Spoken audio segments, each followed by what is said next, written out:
had a conversation once with a guy who grew up in foster care, and he had glasses that had duct tape on them for years.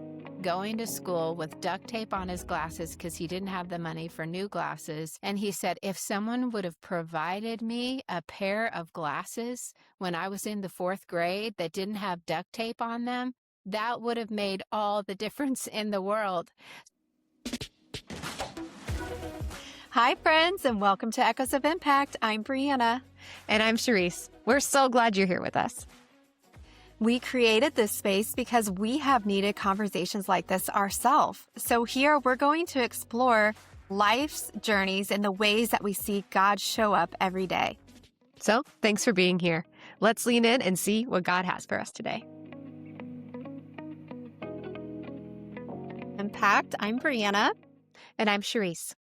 And as always, we're so happy to be here with you today. We are joined today with a very special guest. Her name is Janet, and I can't wait to kind of dig into some things today. So just to give you guys a little preview ahead of time, today we're really going to be talking about what it practically looks like to be like the hands and feet of Jesus.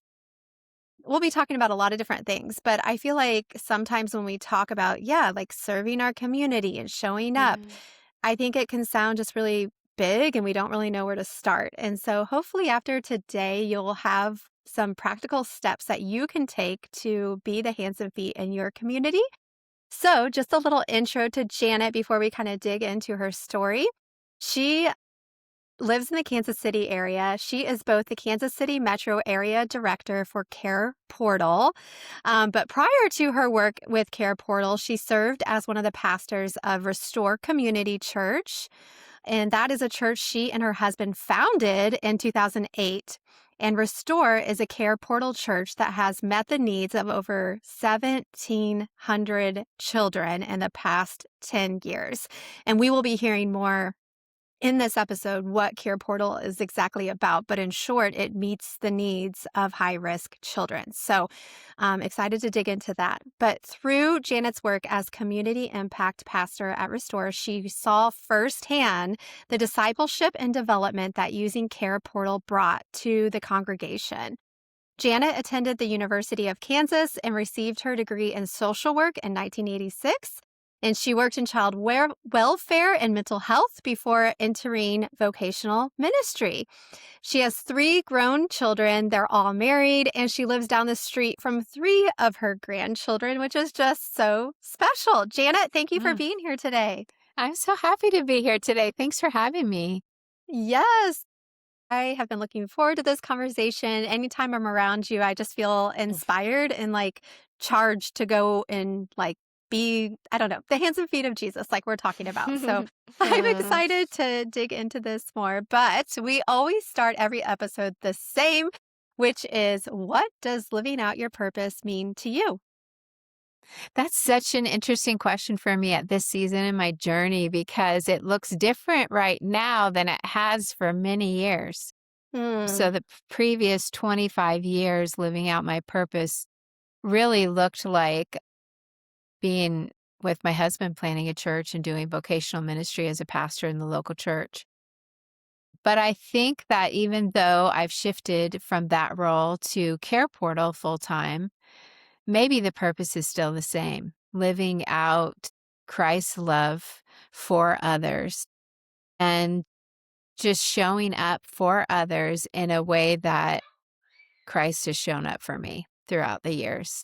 And if I can show up in love for other people with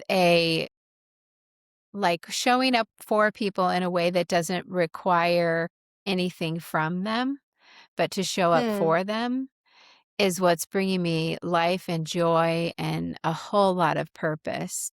Because no matter what vocationally things look like for me now or in the future, I can always show up on behalf of someone else. Already having been loved by God today, so I don't show up needy always, although I have needs. I don't show up needy, but I can show up on behalf of others because I've already been loved by Jesus today. That's so good. I love that you connected it to God, showing up for others and being the hands and feet in Jesus where you are right now? Because it Mm. sounds like in ministry, it may be you were doing the same thing, but it showed up in a different way in your life. Mm. I'd love to Mm. hear a little bit more just about your story and what brought you to be here with us today. Yeah.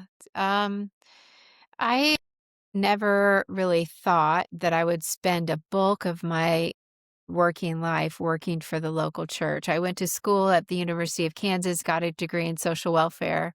And at that time, I got that degree because I had a deep desire to help others. I've always had that desire, and I had a deep desire to do that. And I went and got a degree in social work. And I remember thinking at the time, maybe I will be, this is going to sound crazy, but I remember thinking, maybe I'll be so fortunate as to marry a pastor. Who thinks that? I don't know. But the reason I had that thought is because I really wanted to work in the local church. I'd started following Jesus as a young girl. I never really wavered from Christ's love in my life. I definitely have had seasons of doubt and discouragement, but I never really wavered from Christ's love, and I wanted to bring Christ's love to other people. And I knew that Jesus was the answer to that, no matter what our brokenness is, that Jesus brings hope. And Yeah. so, to help people, because I didn't think that vocational ministry was an option for me, I went the route of social work. And then I worked as a social worker for a number of years, and then my husband and I moved to Chicago for his job, and while we were there, the pastor of our church asked my husband to leave his career in engineering and join the church staff as a pastor. Wow. And that was a huge, huge decision for us. That's not something either one of Sounds us was big. looking for. And in the Yeah. meantime, he said yes to that through a lot of tears and prayer and nervousness because, pastors don't make what engineers make. It's a different salary Yeah. scale. We had, at that time, 2 kids and a mortgage. And so I was really, really nervous about that. But I also knew for sure the moment he said it out loud, what their conversation was, that it was for him. Mm. And so he Mm. started moving in that direction. It took about a year for that to come to fruition. And in that year, they asked me to join the staff team as well of that church. So we both Wow. came on in vocational ministry at the same time, working at this church in Chicago. And we did that for 12 years. And Wow. then my husband felt really called to plant a church in Kansas City, back to what we consider our hometown, even though we both moved around a lot. But Kansas City felt like home. And so we came back to Kansas City in 2008 and planted Restore Community Church. And I worked there alongside him for 18 years. And then just a year ago, I transitioned out of that role and I went to CarePortal full time. And it brings my ministry world and my social work world together in such Mm. a beautiful way that it feels like God's kindness and the capstone of my working life, that I would do something that would bring those passions so solidly together. Wow. And so I feel really fortunate to be able to serve in this way. Although I miss working alongside my husband day in and day out, I still, of course, serve at the church. I'm still there. I still do teaching from time to time, serve as a small group leader. So still serving, but missing that vocational piece. Yeah. Wow. Okay, so let me get this straight. Before you got married, your thought was that'd be cool if I married a pastor? Is that what you Yes. had said? But you Yes. weren't with him and he wasn't pursuing being a pastor. Do you feel I like God was like already preparing your heart? Oh, 100%. And it's such a funny story because in college, I knew Troy from high school, and I kept Okay. breaking up with him because I was like, I just don't know. And I dated this one guy who was going to be a pastor because I thought, I think I want that. You're And I like, that dated here that it is. guy, and I'm like, but I don't like you. I really like Troy. And Troy's Yeah. going to be an engineer. And I think I talked to him about that. He said, well, I'm an engineer, so sorry, like take it or leave it. So I gave up the dream of marrying a pastor to marry my engineer husband, who then Oh, became a pastor. my word. That's That's so so crazy. funny. Also, just as it happens, I was reading, and I'm reading the Bible chronologically. And so I was reading the story about the rich man that came up to Jesus, Mm. and he was like, hey, Jesus, I've done all these things. I'm getting to heaven, right? Like, what more do I need to do? And Jesus said to him, sell everything, give it to the Mm, poor, and come and mhm, follow me. And I have reread that story because I don't know this for sure, but it must be in most of the Gospels since I'm reading mhm, chronologically because it's like every day I just keep mm, rereading the story. And obviously, that doesn't mean for all of us that we have mhm, to sell mhm, everything and give it to the poor, mhm. right? It's not that that is the principle, but the principle is, are we willing to lay certain Mm, things down if God is asking something of us? So I'd love to mm, go back to that moment that I can only imagine the salary of an uh, engineer versus a pastor. And you mhm, guys had kids at the time. So you're also mhm. thinking about being responsible parents. Like, tell me more about what that looked like to lay things down and kind of and give these sacrifices to follow him and go into ministry. Yeah, it was super scary because we were still in that younger years of my husband's making a good salary. I had chosen to stop working when I had kids, and so we're only living on his salary at that Mm, moment. And so I'm raising the kids. And it was in those yeah. years where it feels tight all the time, even Oh, on the yeah. salary that we had as an engineer. Mm. Hmm. And I worried a lot about money and provision and all of those things. And so when they invited him to join the staff team and be trained as a pastor, I was like, "Oh my word, like, what is this gonna do to our life, and how will we make this work?" And not only did they say, "Come on the team," they said, "Come on the team, but raise your own salary." And that What? was like, "What?" They could only, What? like, yeah, pay him half of the salary they wanted to pay him, which was less than what he was making. "So here's what your salary is gonna be, and now you need to raise half of the half that you're gonna be making compared to what you're making now." My word. Yeah. And so that was a faith journey, and he went to, I think, 2 people and had conversations, and those 2 people gave him everything he needed to make up the difference. So it Wow. What happened a really God story. quickly, yeah, really quickly and really smoothly, and then it's like, "Okay, then that God is saying yes to this." Wow. But I cried a whole lot, I worried a lot, and to be perfectly honest, we didn't adjust our lifestyle as we should have at that time, and we got into debt. And Mm. we about 3 or 4 years in, we're like, "This is unsustainable. We're not gonna be able to pay this off. What are we doing?" And we had a come to Jesus moment about it, and we prayed about that, and we started a plan to get out. It was like credit card debt, and we're like, "We gotta get Uh-huh. out of this. We can't keep this going."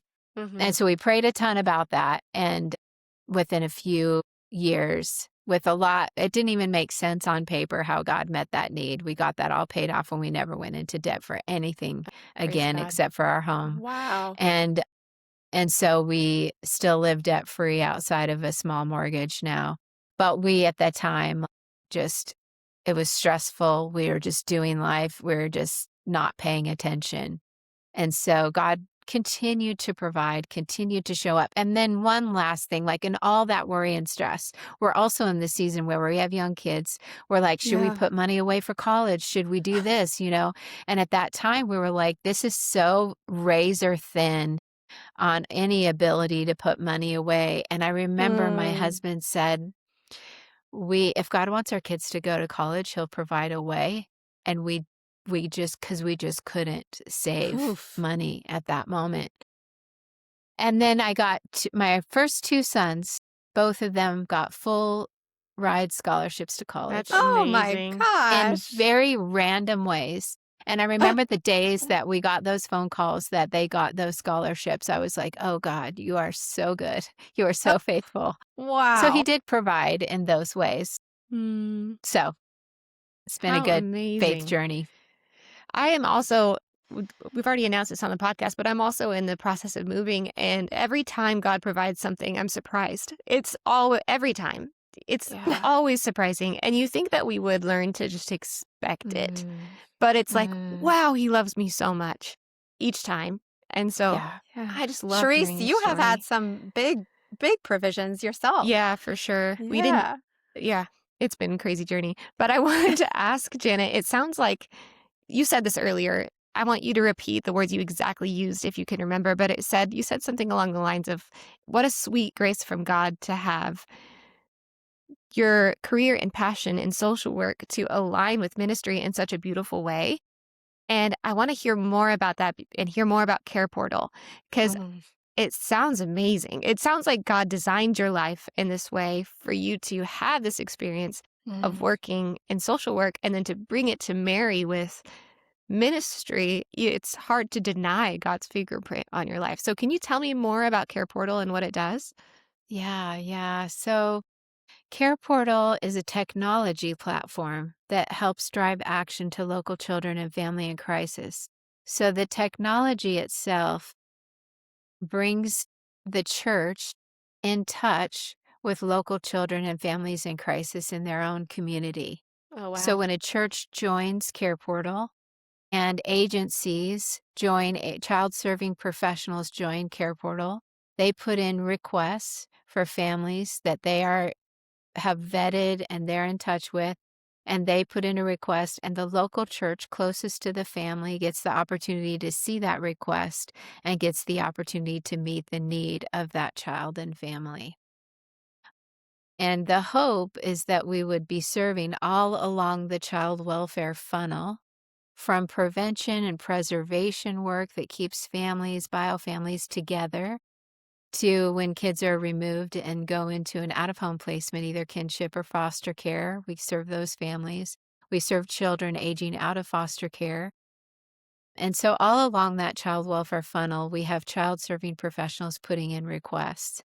And so what I love about that for me, given my long history with vocational local church ministry, and then my work in child welfare as a social worker years ago, it really brings those two things together.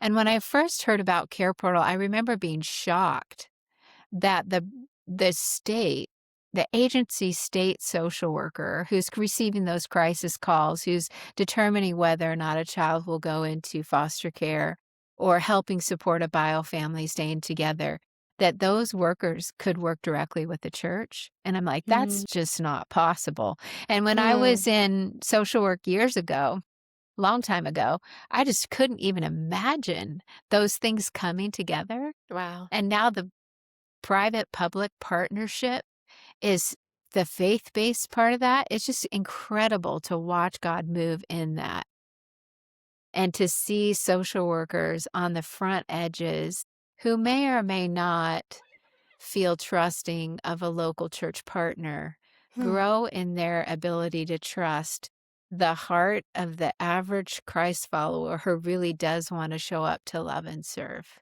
without an agenda. And to hmm. see that connection be made is incredible. So it is the children and families, but it's also the local child serving agencies and professionals in our community that see the church show up in ways that the news is not talking about. Yeah.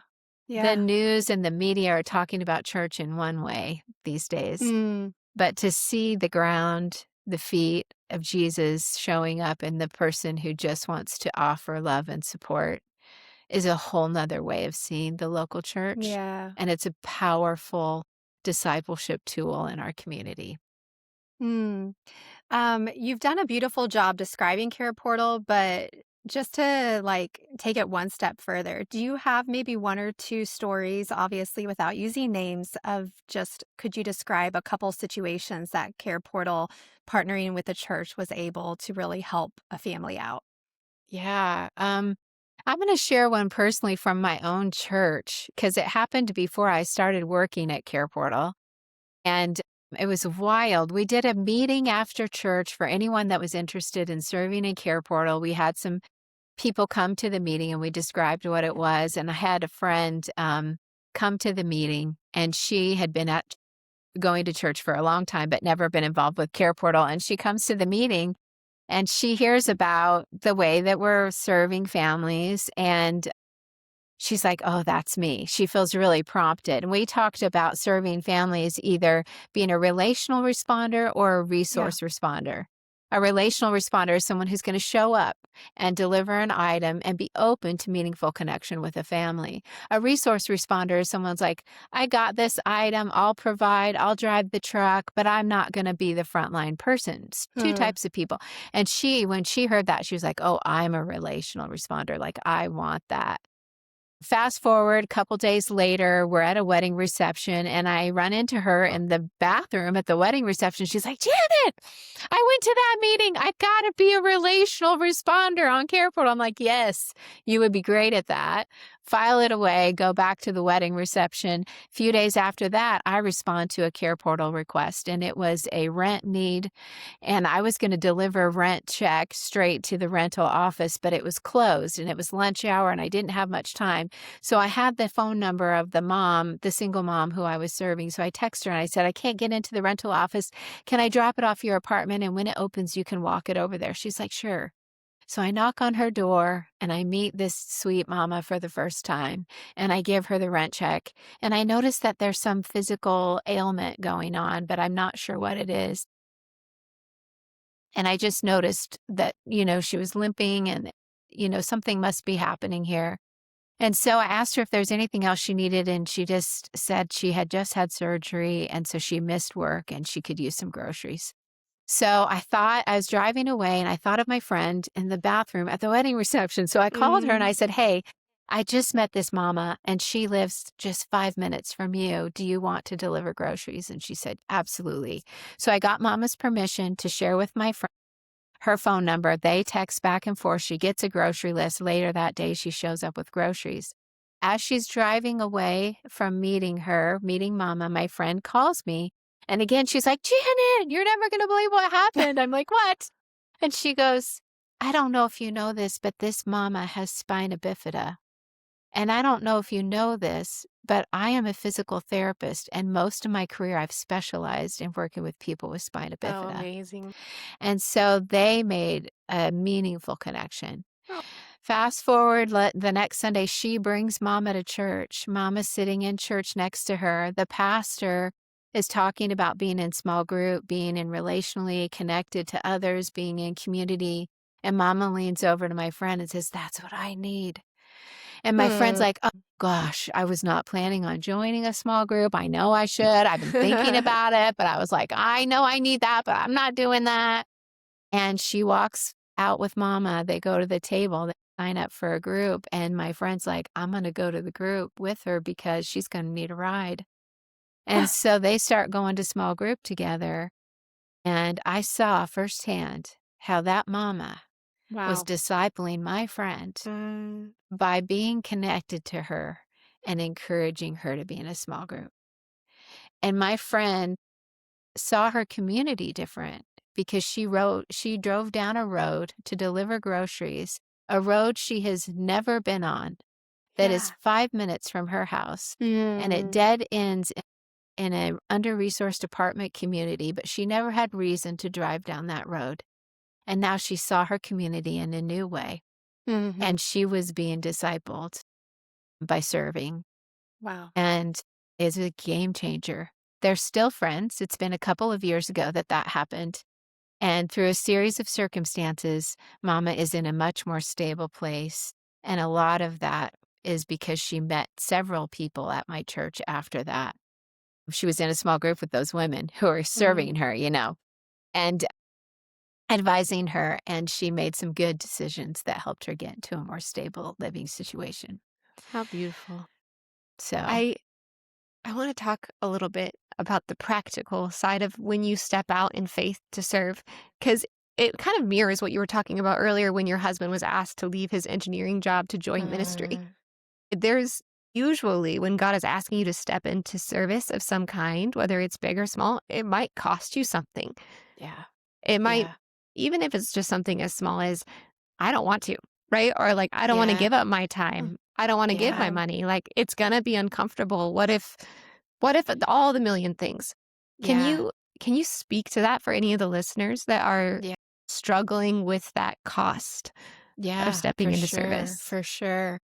I mean, almost every time, and I've been a point person, frontline responder for CarePortal at my church for 10 years.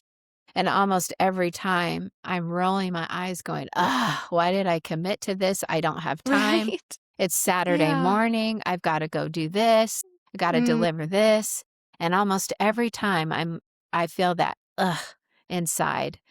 I make myself do it because when I say yes to something, I follow through. So it's the hardest place is the Mhm. yes, and then the follow through, Mm. you're like, "Ugh."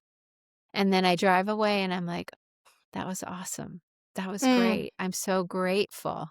And my Mhm. vision of my community is different. And one time I brought my husband because I needed help putting the bed together. And it's always important to go with two people, not just one. So he came with me and it was a Saturday morning. He too was like, we have to do this, Yeah. And he went and we knocked on the door, and it was a single dad who was regaining custody of his daughter because the mama was not available to care for her because of her life circumstances. And so he moved back in with his mother so that he could care for his daughter, and grandma and son are going to be with daughter now. And we walked in, we helped put the bed together. Dad helped. My husband was working together with him. And they just shared a little bit about their story. And then as soon as the bed was put up, the little girl got on it. She was probably about 5 years old. And she started jumping up and down on the bed. And she started saying, "It's my birthday. It's my birthday." And we said, "Is it really your birthday?" And grandma and dad were like, "Yeah, it really is her birthday." And so Oh. she was just really excited. Dad felt all kinds of ways, as you do, when someone Mm. else is providing something that you would like to provide for your own child. Mm. Mhm. And on that day, it's not a day of joy for him. It's probably a day of maybe feelings of shame or Mm. Yeah. inadequacy. And when we recognize that going in, what feels like a day of being able to serve for us, Yeah. it doesn't feel the same on the other side. Mm. So we often enter with sort of a quiet, how can we help? How can we serve perspective? And then we were able to say to dad and grandma, what you're doing is amazing. We're Mm. really proud of you. Mm. And so we try to take what feels like maybe a day of shame for them and turn it to an encouraging Wow. moment for them, Praise God. and not make it about us and we get to serve, we feel good about ourselves. Right. Yeah. Not that. It's not that. It's like, how can we lift up the caregivers in this home? Yeah. Lift them up and help them see themselves as the hands and feet of Jesus for this child. Mm. Yeah. So, yeah. I also heard somebody else from another church say this recently. She said that her and her husband do CarePortal date nights where they will plan a Fun. dinner. They're going to go out to a special dinner, but before they go to dinner, they're going to meet this request. And they go meet a request, and then they go have their date night, and they're able to pray for that family and just Oh. discuss their own feelings about what just happened and process and debrief. And I thought that was a beautiful way How cool is that? to work something into your life. That's so sweet. And it's also, I don't know, I think the term is like coupling, when you're like, hey, Mm, we're going to go on a date night. And so while we're out, right? yes, And so then it doesn't feel yes, like it's like one more thing you're trying to like put on the calendar, so to speak. yes. So I love that like practical idea. Mm. And as you're describing this, it just sounds very humbling for both. Right? Like Mhm. humbling, like you mentioned, like the dad who has to humble himself and accept help. Sometimes it's hard Yeah. to accept help, but it's also Yeah. humbling for the one who's showing up thinking that they're doing this good deed, even though Mhm. they are. But a lot of times you don't realize how you're blessed in it from Yeah. those people, right? And Yeah. it's this kind of full circle moment that you Mhm. can't really experience or understand until you're really in it, I think. Yeah. Yeah.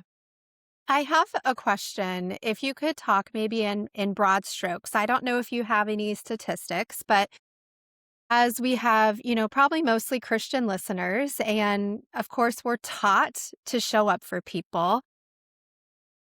Is the church showing up for their community in the way that Jesus teaches, whether you have Mm. statistics?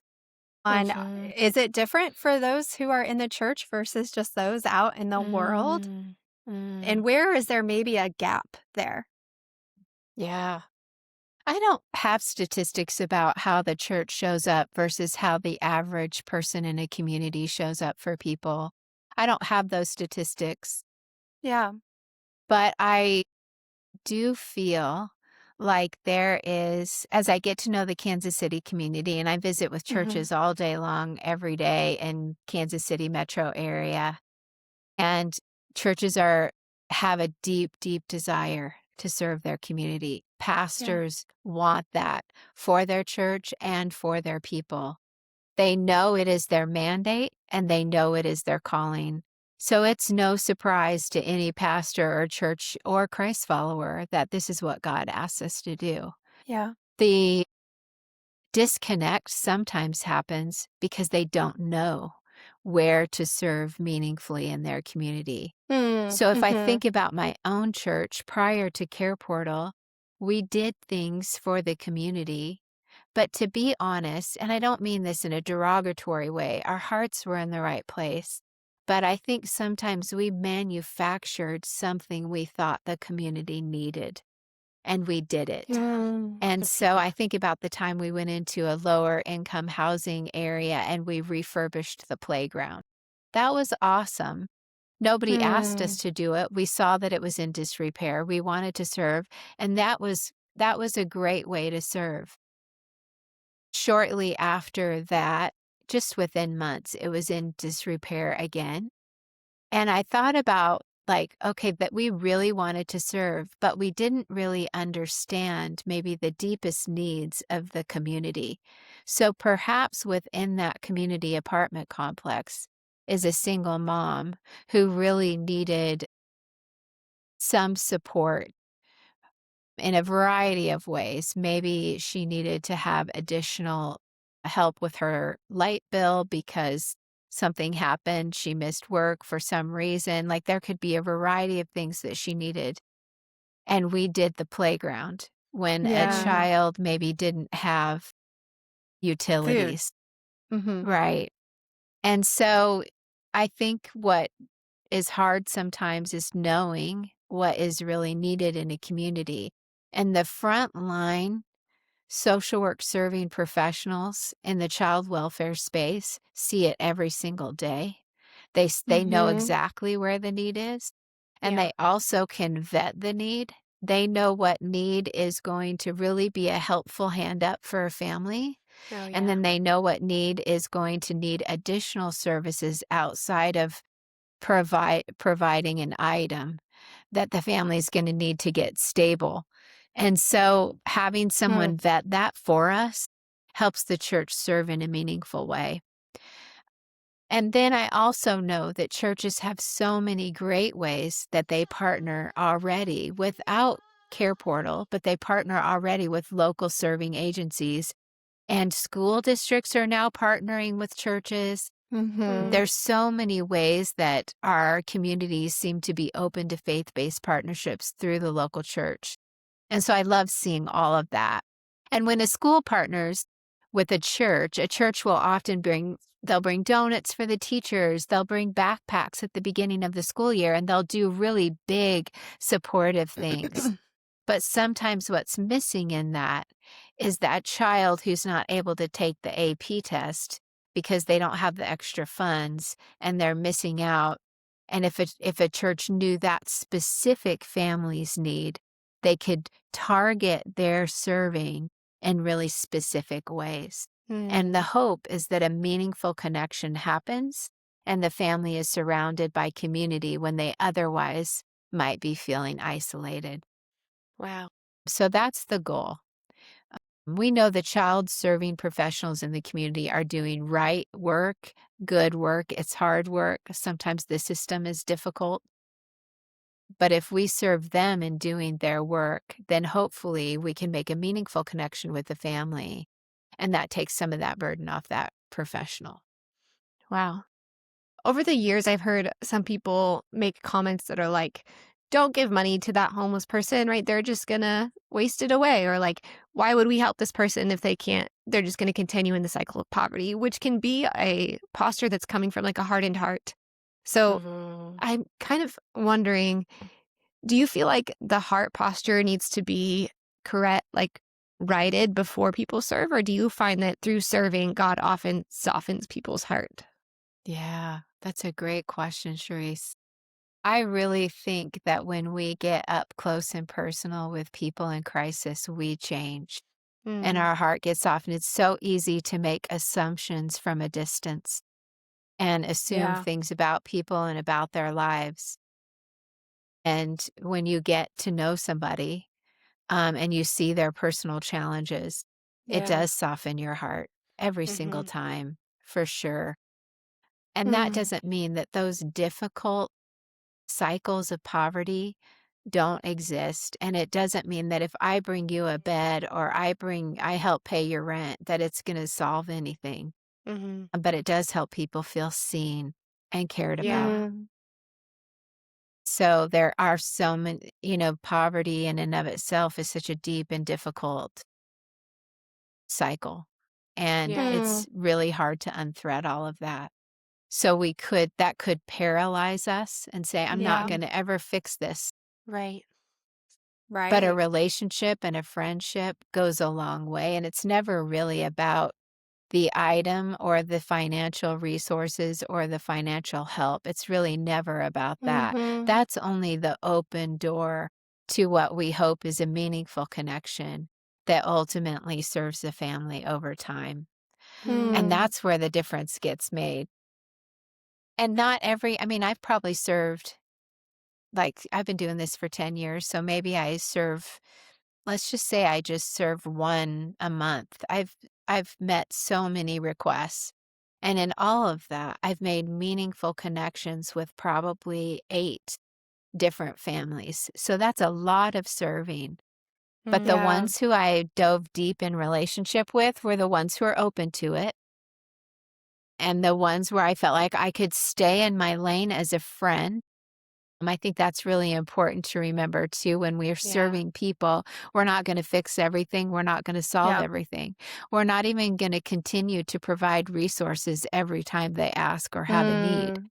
But Mhm. what I can do for the long haul is be your friend. And once Yeah. I knew that that's my long haul, my long goal is to be your friend, that's where the difference gets made, really.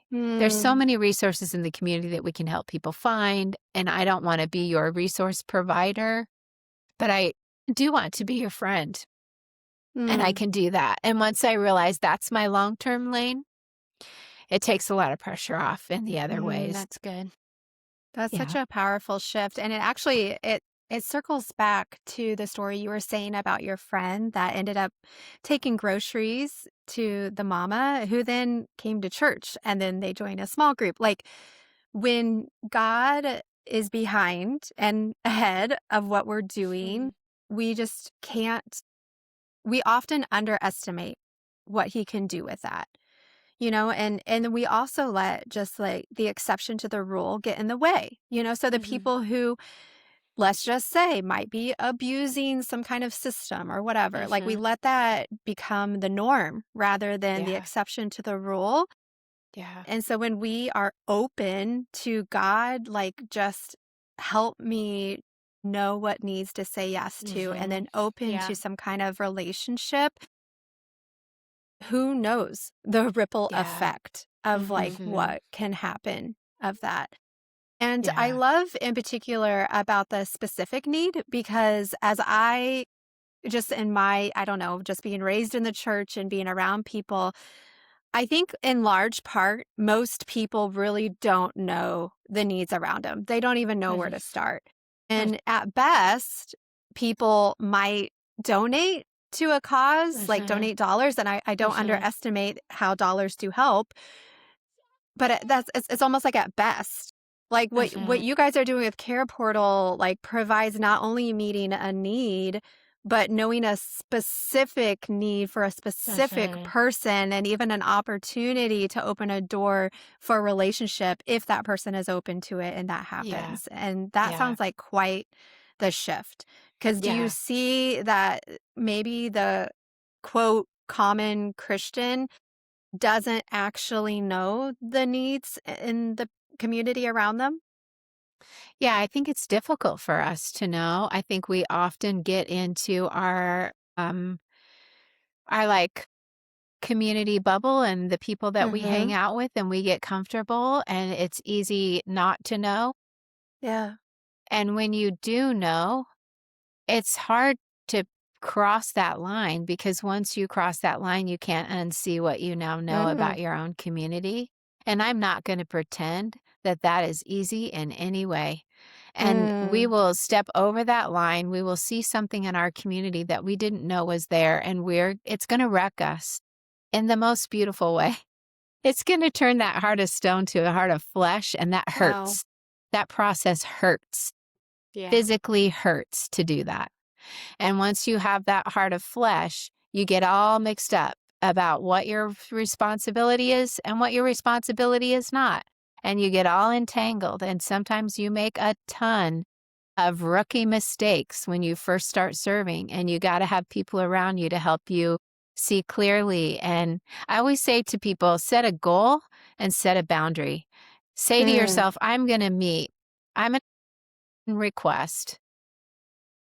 And I'm going to do that once, let's say once every other month for a while with my team. Yeah. And then I'm going to set a boundary. Remember, I'll say to myself that my role was to do that one thing. And Yes. then what is God asking me to do beyond that? And that's be a friend. So set a goal and set a boundary. And your boundary is friendship is my role, not a service Mm. provider, not a social worker, not a case manager. I am not a problem solver. I am here to be a friend while you walk your journey, because your journey is difficult. And Mm. like I said, I've been doing this for a long time, and I don't have 100 friends from it. I have a few. So most of the time people open the door, thank you, close the door. That's okay. They felt Yep. Mhm. seen. Somebody in their community cared for them. That unlocks something. I had a Mhm. conversation once with a guy who grew up in foster care, and he had glasses that had duct tape on them for years, going to school with duct tape on his glasses because he didn't have the money for new glasses. And he said, if someone would have provided me a pair of glasses when I was in the fourth grade that didn't have duct tape on them, that would have made all the difference in the world. So we shouldn't Wow. underestimate that those small things make a difference. Yeah. Now, what the hope is meaningful connection. And as we do this, we will find that when it's appropriate, when they open the door. One mama, she threw open the door. I walked in, and she said her place was kind of in disarray. And she said, this is what depression looks like. And she just Mhm. talked to me about the depression she was struggling with. It made it hard for her to clean up her place, hard for her to get to work, and she was suffering. And so then she's still my friend to this day, and she's Wow. in such a better place now. But it was a journey. It was a journey to get there. So yeah, I think it's hard to see. And Mm. I Yeah. feel and know the resistance of not wanting to see it in the first place, Yeah. because you can't unsee. And then that's there in your community, and that process of turning your heart from stone to flesh is very challenging. Yeah. Janet, you brought up a really good point, and I kind of want to take a couple steps back to it because you said that I guess the question I want to ask is there was probably the first moment where you served past the point where you should have, where a boundary got crossed and then you made those rookie mistakes that you called them. And then after probably getting hurt or being taken advantage of, you decided to do it again, to Mm. take another chance and to continue to serve. Can you take to me into what God did in your heart in that moment? Yeah. I mean, I remember meeting this mama, and she had 2 teenage boys, and she was getting evicted. I had been walking with her for months, and she was getting evicted from her apartment. And I went to help her, and I invited a friend to go with me to help her get all of her items out of her apartment and clean the apartment, because then she would not have eviction on her record if she got out by a certain time. And I didn't want her to have that. And when my friend and I showed up, we recognized that it was way more than we could take on. Mm. We did what we could that day, but it was late at night. I was driving her and her family to a hotel for a temporary stay, and they had a cat, and they couldn't take the cat in the hotel, and they were trying to sneak the cat into the hotel. And I'm like, guys, you're going to get kicked out if you bring that cat in, and you're going to be living in your car. And I remember taking the cat out of the kids' hands and putting the cat in my car and driving into a shelter to bring the cat to, and not being able to find the shelter. And then the shelters, and I'm driving around at night with a cat, which I can't bring home because my husband would just not want that. And it was like I'm crying going, what have I done to my life? This is a hot mess. I'm a mess. It's way more than I can handle. And I think what kept me in it, and I got to the shelter, for the animal shelter, and they said, we can't take any more cats. We just took a crate full of cats. And I was crying at the counter going, please take the cat. I don't know what to do. And they did. They took the cat. Oh, And I my drove home gosh. crying, and I'm like, what am I doing? And I think the only thing that kept me in the game, first of all, this is for someone now that I still know. We still text. We're friends. oh. She's in a much more stable living environment. What kept me in the game is the people around me that were doing the same thing. Wow. Mm. The people around me that said, it's okay to be sad and to cry. It's okay to Yeah. feel like you got in way over your head and you shouldn't have brought your other friend into this big mess. Mm. It's okay. And just knowing that there were other people doing the same thing that I was doing. Mm-hmm. And that when it came to the next one and the next one and the next one, I knew I was in the middle of a relationship that was going to be heavy for a while. And so I didn't go on more requests. The other team members could do that. I could just sit with my own situation. And then I invited a bunch of friends into it. So there was probably 7 of us who know this mama now really well. We've given her rides to work. We've done things, all kinds of different ways that we've served her over the years. But I brought people in. I asked for help. Wow. I, shared with them what was going on. God just Hmm. unlocks things along the way. Like, after serving her like that for several months, I remember sitting with her at lunch one day. She started talking about God, and we've never talked about that. And we talked about God, and I asked her questions, and I ended up praying for her. So, yeah, it's Wow. just it's a relationship that I cherish. And she doesn't need me like she did because she's in a more stable place right now. Yeah. But yeah, I think what kept me going is friends, community. It's a care Yeah, portal, and in other words. Yeah. Yeah. other The people people around in me who are it. doing it Yeah. too. Yeah. That's amazing. As you were talking, I was thinking about another story I read recently, since I'm in the New Testament, about, I think it's James and John were asking Jesus to, like, can I sit at your right and left hand, like in heaven, essentially. And he was like, I can't, I'm not the one that decides where people sit in heaven. But then he's like, you don't even understand what you're asking for. And then he followed it with the suffering that the disciples were about to experience because Jesus was headed to the cross himself. And I think, almost going back to how there is a cost to discipleship.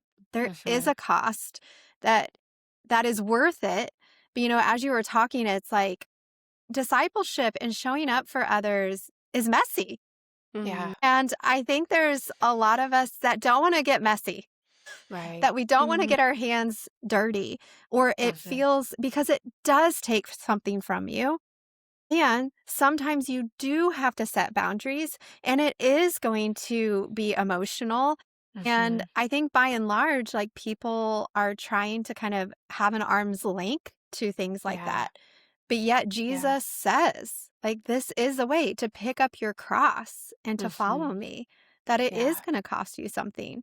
And so I love how you've been able to learn and navigate, and it inspires the rest of us. We can learn Yeah. to navigate getting Mhm. messy, learn Mhm. when to lean in and when Mhm. maybe to pull back, learn when Mhm. we need boundaries, Mhm. learn that we're not the savior. Mhm. It's worthy things to learn because Yeah. that is how we can be the gospel. It's Yeah. good So stuff. good, Brianna. So good. Yeah, totally in agreement with all of that. And I guess looking over my shoulder now, I don't regret any of it. I Hmm. don't have a Mhm. single regret. I mean, would I Yeah. have done some things differently with the wisdom that I have now? Absolutely. I would have done things differently, Hmm. but I have zero regret. And it's a lot easier for me now to be on the phone with someone who's asking for A, B, and C and go, here's some resources, here's some places you can call, Yeah. and then not fix A, B, and C today. Because either I Yeah. can't, or it's not appropriate, or for whatever reason. But then they know that the next time they call, I'll pick up the phone and I'll see how they're doing. And I'll text them in a week and say, Hmm. how's that going? Did you figure it out? They know I'm a friend. Hmm. And if I can spend myself out there as a friend over time, I can do that. I Yeah. can't do it for Hmm. everybody all the time, but I can Right. do Yeah. it for a few. Yeah. Yeah. Yeah. Yeah, there might be someone listening that heart's like lighting on fire right now, Mm. thinking like, wow, this care portal thing sounds amazing. How can I get involved? What would you say to those people? I would say that the fun part about CarePortal is there's multiple ways to serve. You can serve as a Yeah. church point person or a church person on your church's response team. You can serve as a community responder. Anyone can open up the CarePortal app at careportal.org. You can log in, sign in, and look at requests in your area. You can Hmm. fund a request. The fun part about funding a request is a local church then can pick up those funds and serve a family. It's only the Hmm. local church at the point of care because those are trained responders and they can go to the point of care. But churches like Maywood Baptist or churches like all kinds of churches in our area have a heart to serve. But churches don't have unlimited resources to do this type Mhm. of service.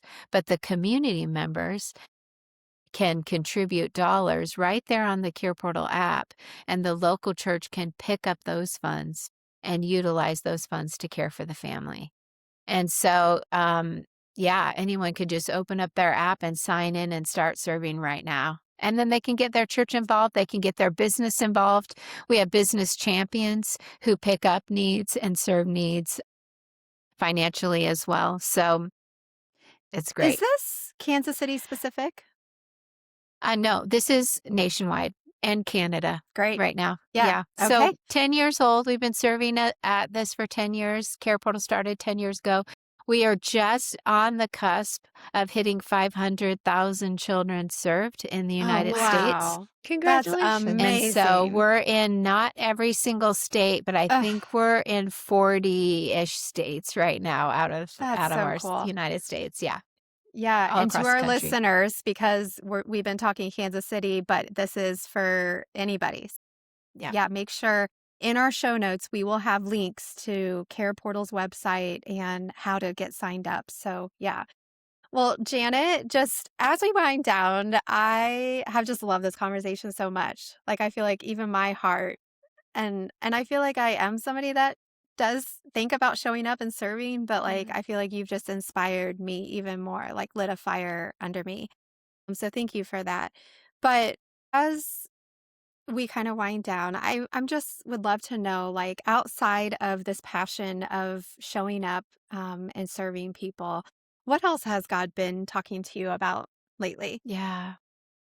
Well, we said before, like, how do you keep going and doing when it gets hard? And one of my personal passions lately is around this idea of sitting at the feet of Jesus in silence and solitude. And I just feel like Hmm. that's the only way to repair my heart that's been broken. Mm. And I said early on in this conversation that I want to show up for people and I want to show up with a full heart. When my heart gets broken, if I can go to Jesus and have it tended to in real time, then I can walk out the next day with a repaired and full heart to continue to show up on behalf of others. So like when I said I've already been loved by Jesus today, when I sit at his feet in the morning and I have silence and I breathe deeply and I go into this meditative practice of being with Jesus at the Sea of Galilee and he's cooking breakfast over the fire and I hear the crackle of the fire and I imagine him sitting with me and I just sit with him and I try to listen. And then I, in my mind, tell him all the things that are concerning me, the people I'm worried about, the things that are heavy. And most of the time, he just listens and says, I know. He doesn't really Mm. solve it, but he hears me. And Mhm. then I feel loved and seen, and I feel delighted in, like he's Mm. delighted with me. And once I feel full from that encounter, I can just keep showing up because my heart has been healed. And so my passion right now as a Christ follower is to share with others that let's sit with Jesus and just let him heal us every day and we can show up wholehearted to the next encounter. That's Wow. lovely. What a juxtaposition, though, too, because as somebody, I can tell you're a doer and you've had this heart to serve people from a young age, right? Like that's why you Mhm. pursued social work. You don't pursue social work if you're not passionate about helping people, you know, because it's Yeah. a hard job. And so I'm sure a lesson that you've had to learn and that many people can gain wisdom from is being filled and having that space for quiet, for rest, for renewal, to be able to continue to show up with a healed heart. I Yeah. also love what you've been saying because I've had this song in my head. I think it's called Good God. But anyway, there's a saying that says, if the highest place I reach is at your feet, I've Mm, done it all. So I might be butchering yeah. the name of the song, but it like repeats that the highest place I'm at is at your feet. I've done it all.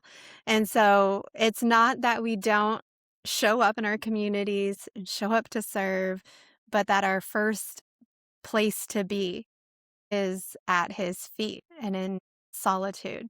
Yeah. Yeah. Is that hard sometimes for you even still, like, knowing kind of that balance? Or what are maybe signals that you Mm, experience that you realize that you need to maybe pull back and, mm. like, be poured back into? Yeah, that's a good question. Judgment, when I want to judge somebody, Ooh, when I That's want a to good be, answer. that's really good. Yeah. yeah, a critical spirit. When I start Mm, operating from that, like, "Oh my gosh, look at this, what's happening here?" Assumptions, when I make assumptions about how somebody got where they are. When I'm getting there, then it's like, "Okay, we need to go meet with Jesus about this." Mm. Because there's a lot of yeah, that's a whole whole 'nother topic, but there's a lot of reasons that people end up in difficult situations. Some of it is right. systemic and cyclical and generational. Yeah. And so, yeah, when I start to judge, I need to stop and rest. Mm, yeah. Wow. That is so good. That Yeah. yeah. And just to that point of, like, being judging people when they're sometimes making decisions that got them there. But yet, Yeah, even when they make those decisions, we're usually not looking at what led to said decisions, right? That's That right. it's That's messy, right. right? And it's Yeah. Yeah. layered and it's generational. And yeah, even if people are making choices that get them in a hard spot, there's always more to that story. yeah. So And I sometimes appreciate you people saying take that. advantage of the system and take advantage of others because they're super resourceful and they're trying to care for somebody and take care of their kids. You know what I mean? Mm, Yeah. So they do things that we don't think are good for them to do, but they do it out of a resourceful, they've learned To this survive. is how you get this is how you get stuff done. Yeah. So Mm. it's tough. Yeah. Wow. Well, is there any last thoughts or even just summarizing some of the things that we've talked about that you would just want to leave our listeners with today? Oh man, I think I would say, again, I'm going to reiterate something I said earlier. Is set a goal and set a boundary because I Mm. fear that people will come away from a conversation like this and they'll be like, I'm in it. I'm going to go do something. But first of all, don't do it alone. When you get overwhelmed, reach out for help and tell others I feel overwhelmed and scared and worried about this situation I'm in. Tell somebody right away and have good boundaries for yourself. Like you are not going to be anybody's case manager today. You're Yeah. not going to be Mm. anybody's social worker today. You are going to be a friend. You are going to show up and love. You are not going to solve anything today, but you're going to see someone, serve someone, and share love with someone. And outside of that, have a lot of good boundaries because you're going to want to be a savior. And Mm. that's not you, Yes. that's Jesus. Mhm. Yes. I'm going to reiterate that to close. When you're trying to meet a need and have a boundary, it is to see somebody, see someone, serve someone. What was that third thing you said? And love. Yeah, Show love. love to Hmm. someone. Yeah. Oh, that's so good. Well, Janet, thank you so much. I loved this conversation. I'm sure Oh. we could have the same conversation a week from now and it'd be gold too. So Yeah. thank you. I appreciate it so much. And to our listeners, thank you for joining us today and join us again next week for another inspiring story. Thanks for listening in today, and we hope that you enjoyed today's episode. Just remember, your story matters, and God is using it to create echoes way beyond what you can see. If this episode encouraged you, please share it with a friend, subscribe, and leave us a review. We'd love to hear from you. Until next time, keep trusting God, leaning into His purpose, and allow your life to echo His love.